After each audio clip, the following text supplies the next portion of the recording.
Apa itu Alea?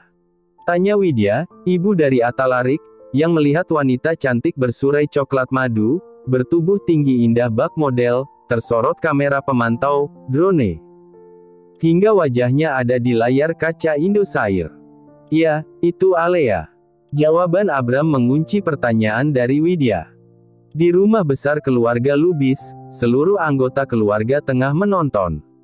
Tak terkecuali Arik dan Viana yang sengaja datang ke rumah besar kedua orang tuanya, untuk mengadukan perihal putra mereka. Kami akan kembali setelah yang satu ini. Tetap di Dangdut Ekonomi. Arman Lubis mengambil remote dan menekan tombol power untuk mematikan siaran televisinya. Sudah menjadi kebiasaan keluarga Lubis untuk merembukkan sesuatu. Ada Arman dan istrinya Widya, Abram Wulan serta Arik Viana tentunya. Saat Tama bilang kalau Alea datang ke lokasi, aku bilang sama Ayu kalau perlukah kita ke sana. Dan Ayu bilang, gak usah. Ucap Arik pada kedua orang tuanya. Ini sih namanya kita kecolongan. Kalau tahu bakalan kayak gitu, sekalian aja mereka kita penjarain di Jerman kemarin. Ketus Abram yang geram karena niatnya memberi pelajaran pada Alea juga Hilda, malah mereka jadikan kesempatan untuk mendekati keponakannya lagi. Tangan Abram yang terkepal, dibuka oleh Wulandari untuk menyatukan tangan mereka. Abram melirik pada istrinya, yang selalu bisa meredakan amarahnya. Kalau begini, ia menyesal karena tak mendengarkan apa kata Wulan kemarin-kemarin. Kunaon dimiskinkan. Biarin aja. Itu harta yang mereka punya milik keponakan kita, nggak pantas ada di kantong mereka. Biar kalau mereka udah nggak punya uang nanti, mereka bisa mikir dan menyesali apa yang mereka lakukan. Tapi, Wulan merasa lain gitu, Bang. Bukan begitu. Maksudnya, mereka nggak akan pernah menyesal.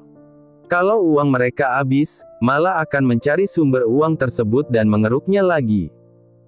Itulah yang diucapkan oleh Wulandari yang tidak diduga menjadi kenyataan. Sungguh Abram sangat menyesal memiskinkan mereka. Seharusnya memutus nafas mereka, begitu lebih baik. Widya mencoba mengambil kebijakan dari rumah tangga pelik cucunya. Mama tahu kamu punya pertimbangan sendiri, Vi. Viana terdiam sesaat sebelum menganggukkan kepalanya. Netra abunya terlihat gelisah dan genggaman tangan sang suami, sangat menguatkannya. Aku minta Tama perhatikan Atshan sama Seva di sana, Ma. Karena Seva sulit dihubungi. Hanya Tama yang kasih kabar tentang mereka. Termasuk bertemunya Atshan sama Alea. Sebagai orang tua, jelas aku khawatir, Ma.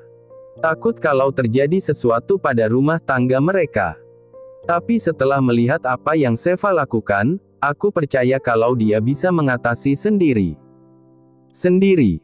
Maksudnya, yang request lagu sama drone ke arah Alea itu. Gak mungkin Seva kan. Dia masih 17 tahun, Vi, berumah tangga juga baru 1 mingguan. Bukan. Drone itu sih, Eldennya si Rahul. Selebihnya Seva. Widya berdecak kagum mendengar penuturan Arik. Itu baru menantu Lubis. Ucap wanita berdarah Melayu itu. Viana mengangguk membenarkan pernyataan dari mertuanya tersebut. Saat Seva berani go public mengenai status pernikahannya dengan Atshan, barulah aku yakin kalau dia serius dengan pernikahan ini dan tinggal bagaimana cara cantiknya untuk mempertahankan rumah tangganya. Kalau Atshannya tetap milih Alea gimana, Vi? Kamu gak kasihan Seva? Suruh aja dia pulang. Biar Atshan gue cubit. Malu-maluin aja. Masih untung itu drone gak nangkap muka dia. Arik mendengkus kasar saat Abram menyinggung anaknya. Karena memang benar. Atshan tak berubah meski punya istri. Atshan sudah berjanji dan risikonya udah dia tahu sendiri. Buh, buh, buh. Suara pukulan seirama dengan jeritan tim Some di ruang tenda besar khusus untuk mereka. Kala Atshan membabi buta memukuli Tama. Saya atasan kamu di sini. Berani-beraninya kamu ngambil keputusan tanpa melibatkan saya. Atshan menarik kerah Tama lalu membangunkan sahabat Alea itu dan menonjoknya kembali hingga menabrak meja kopi. Suara jeritan kembali terdengar. "Pak, tolong sudahi Pak. Kita bisa bicarakan ini baik-baik, Pak," ujar Amar berusaha untuk melerai namun dia juga terkena tonjokan dari bosnya dan tubuhnya mengenai Tama. "Jangan ikut campur. Mau kalian semua saya pecat." Serempak semuanya terdiam termasuk Amar yang mendapat larangan dari yang lain untuk tidak ikut campur urusan bos mereka dengan Tama, asistennya sendiri. Mereka hanya karyawan kecil tanpa perlindungan apapun. Hanya SLAP Pak, mengikuti perintah dan tidak ada kata tidak jika atasan sudah bertitah. Risiko memiliki bos dengan temperamen yang mudah tersulut api amarah. Hidung Tama berdarah. Ia menyekanya. Lalu terbangun dengan memegangi dadanya yang sakit. Atshan berdecik kasar melihat asistennya itu. Amar yang tak tega melihat temannya lalu diam-diam pergi membuka tenda pintu belakang. Atshan melangkah pelan menuju Tama. Tama, saya tahu sejak dulu kamu iri sama saya.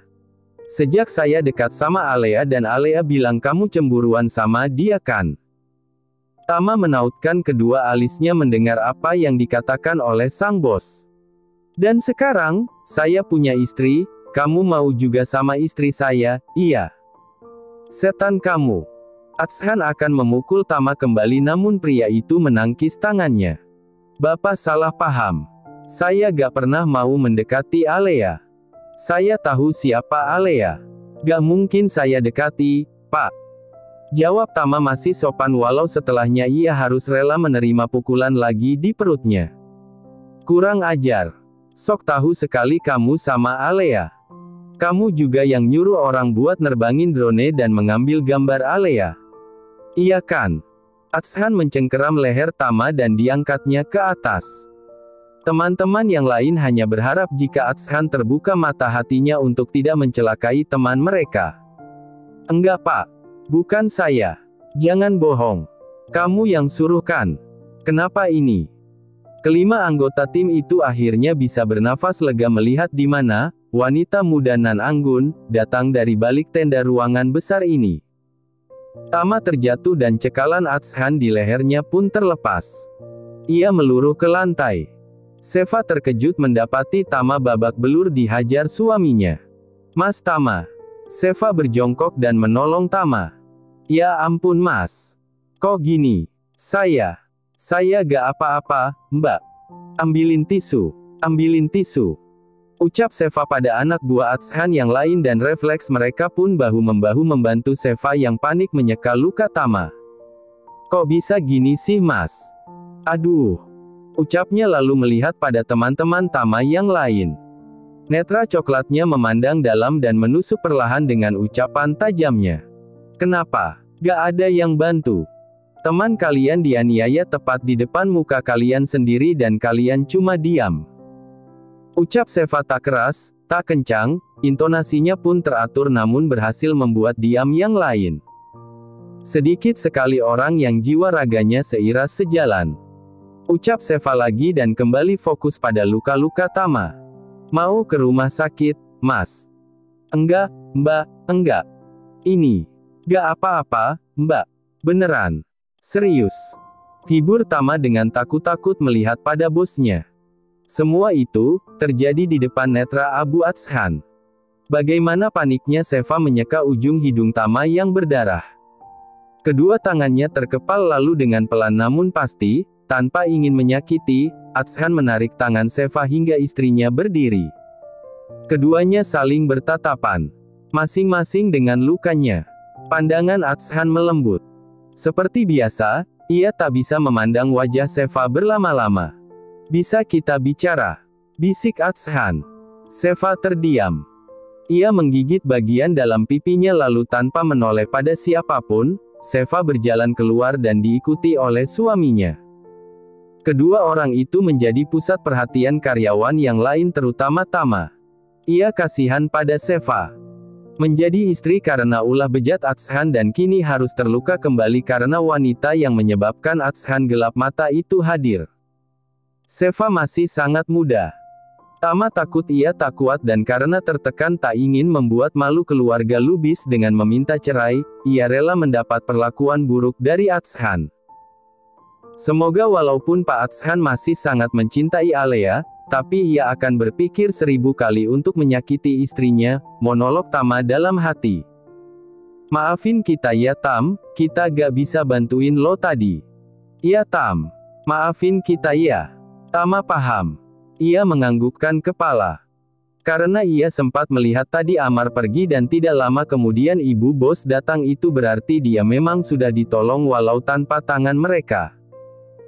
Tama paham, mencari pekerjaan itu susah dan saat mereka bergabung dengan keluarga Lubis, di Some ini, mereka bisa mendapatkan masa depan yang cerah. Oleh karena itu, meminimalisir kesalahan adalah jalan yang terbaik agar tidak kehilangan pekerjaan.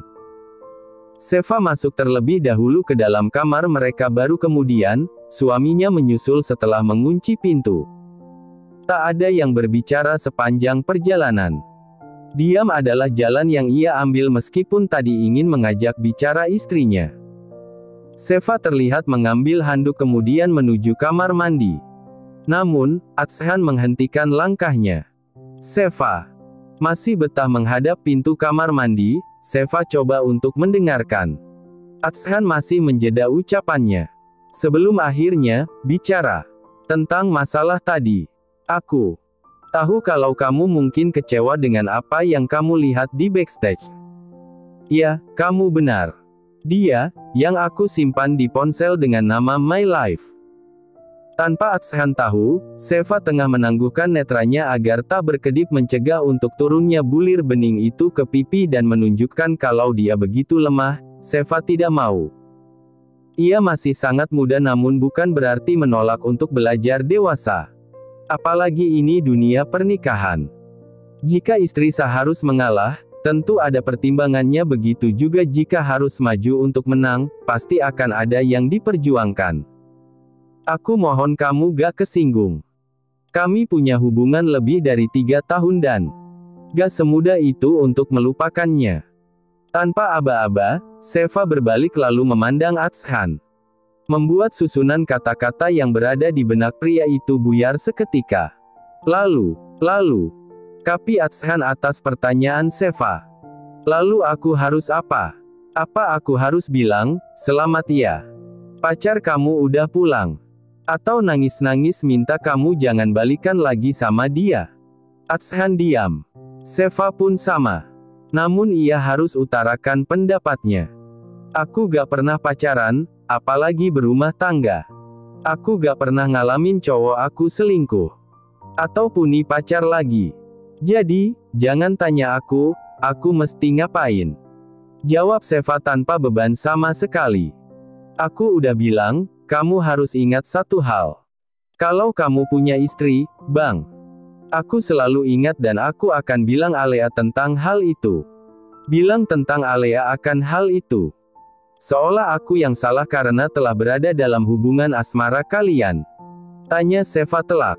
Membuat Atshan terperanjat. Seva. Bukankah kamu yang menarik aku dalam hidupmu, Bang? Bukankah kamu yang mohon-mohon untuk nikahi aku? Sedangkan aku tidak meminta tanggung jawab sedikit pun. Dan sekarang kamu minta aku untuk paham hubunganmu dengan Alea. Andai kamu paham dengan posisi aku, Seva. Andai kamu tahu dalamnya rasa cinta itu seperti apa. Kamu gak bisa berat sebelah. Di mana bahu kananmu ada hati kamu cintai dan di bahu kirimu kamu harus mempertanggungjawabkan sesuatu atas kehidupan yang kamu hancurkan. Aku mohon beri aku waktu untuk beradaptasi dengan 2 tanggung jawabku itu. Ucap Atshan tegas. Tolong, beri aku waktu. Tapi aku jamin aku nggak akan pernah menyakiti hati kamu, aku akan selalu menunaikan tugasku yang baik. Sebagai seorang suami, aku nafkahi kamu. Aku akan menjaga kamu. Aku kan selalu ada di samping kamu, Seva. Jika hati saja abang gak bisa berbagi, bagaimana dengan tubuh abang? Seva lagi-lagi diam. Otak cerdasnya mulai dipaksa berpikir keras. Menghadapi orang seperti Atshan, bukan dengan hati, tapi harus dengan logika. Kamu mencintainya, Bang? Tanya Seva pelan namun berhasil menusuk hati Atshan. Haruskah ia jawab? Tolonglah mengerti, mereka bersama-sama sejak Atshan baru paham akan arti cinta. Tak mudah baginya menggakui Seva dengan melupakan Alea. Kamu mencintainya. Sampai sekarang. Lagi, Atshan terdiam. Seva mengangguk mengerti. Aku bersyukur gak pernah jatuh cinta, Bang. Karena jika aku, maka betapa malunya aku, melihat orang yang sudah punya istri minta waktu untuk orang yang dicintainya. Seva. Karena cuma orang gak waras yang terjun dari kapal untuk berenang bersama dengan orang yang dicintainya. Mungkin mereka bahagia. Bisa bertahan, berenang melewati ombak pasang. Tapi mereka lupa, bahwa mereka akan lelah untuk berenang. Tenaga mereka akan habis untuk melewati gelombang dan saat memutuskan untuk kembali ke kapal. Tak ada lagi kesempatan. Kapalnya sudah berlayar jauh. Seva, cukup. Kalau kamu memang gak cinta sama aku, kenapa memposisikan diri seperti istri yang teraniaya? Tanya Atshan agak jengkel pada Seva. Kalau di hatimu gak ada rasa cinta buat aku, kenapa kita tidak bisa berdamai dengan keadaan? Kita jalani peran masing-masing tanpa harus saling terikat dengan menyakiti.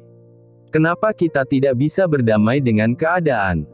Seperti apa contoh berdamai dengan keadaan itu? Apa? Begini. Aku bebaskan kamu untuk bertemu sama pacar kamu itu, Bang. Iya begitu. Mau abang begitu? Oh. Berarti aku juga bebaskan. Mau pacaran sama siapapun. Kini netra abu itu membola akan jawaban Seva.